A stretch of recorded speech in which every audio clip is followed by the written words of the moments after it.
This is who we are. 5 minutes of Marquette County history. Today, let's look at some of the many artifacts or objects in the collection of the Marquette County Historical Society. This is a clog for a horse.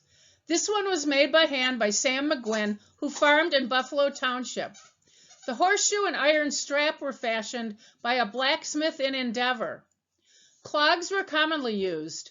They kept the horses from sinking into soft, wet ground. They were especially helpful when cutting marsh hay, a staple for keeping animals fed during the winter.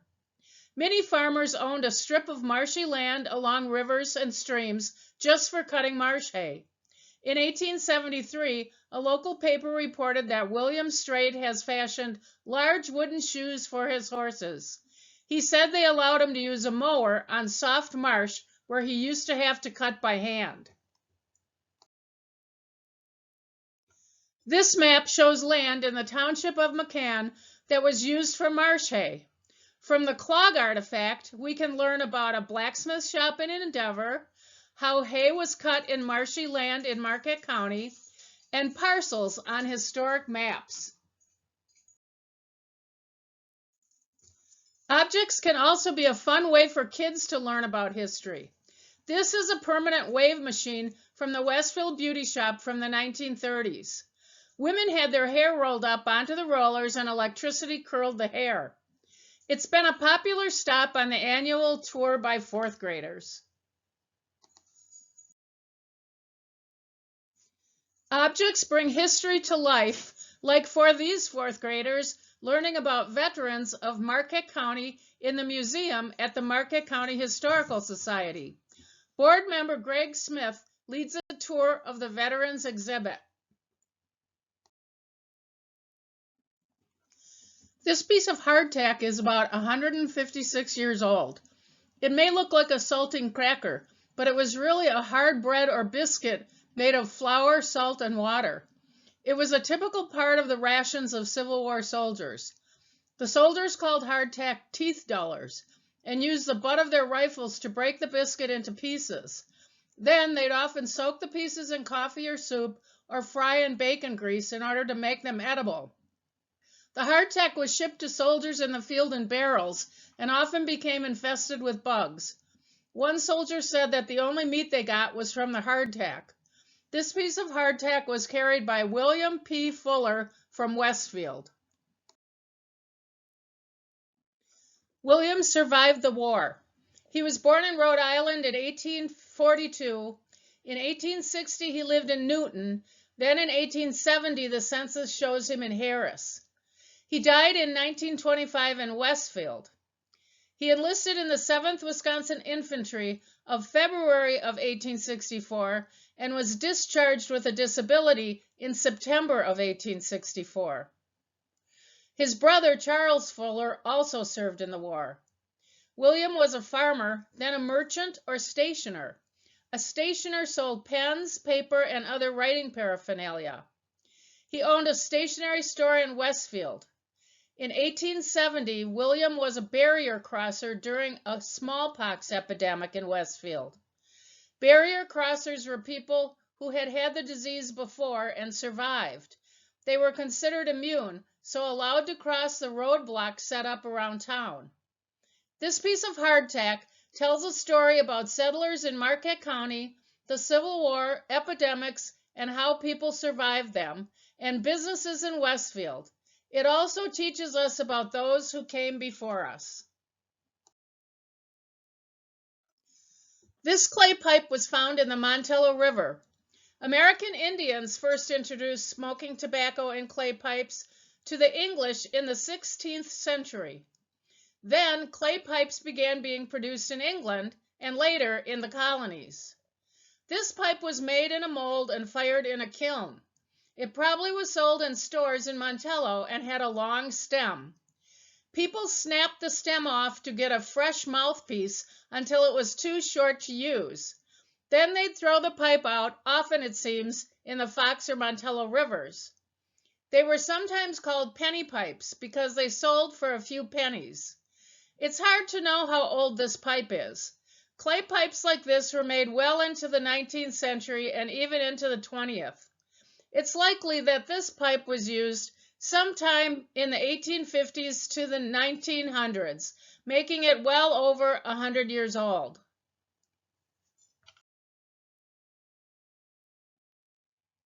Here are some gentlemen in a Nishgoro tavern in 1913.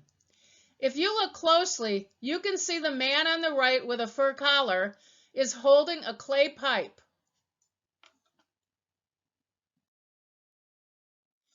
If you'd like your own artifact of history, you can buy a clay pipe salvaged from the Montello River at the Montello Museum. It comes with a card telling you about the history of clay pipes. It's a good way to start your own collection or get a child you know to become interested in history.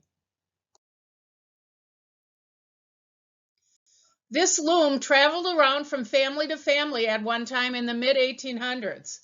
It was made to be able to take apart and reassemble. Families would keep the loom for several weeks or months while they made rugs, shawls, and material for themselves. Then they would take it apart and another family would use it for their own work. The wood is all hand-shaped. This artifact tells a story of sharing in the community. Just like some farm equipment that was invested in by several families, this equipment was the neighborhood loom that served many people. It also shows how clever people were to be able to make a complicated piece of equipment by hand and make it so that it could be moved around. This hand-carved peg leg belonged to Ferd or Ferdinand Reinhold Brunner. Ferd was nicknamed Shaver as a kid for being a little shaver. The name also may have come from his love of carving. He carved his own prosthetic leg. He was born in Springfield Township in Marquette County in 1874. He died in Westfield Township, Marquette County in 1952. His Aunt Eva Furman, Marshall, said that the leg was not due to an accident or losing his leg. At birth, his leg had grown only down to his knee and had a little foot with toes. This object shows the resiliency of people and how they can adapt if given a supportive family and community.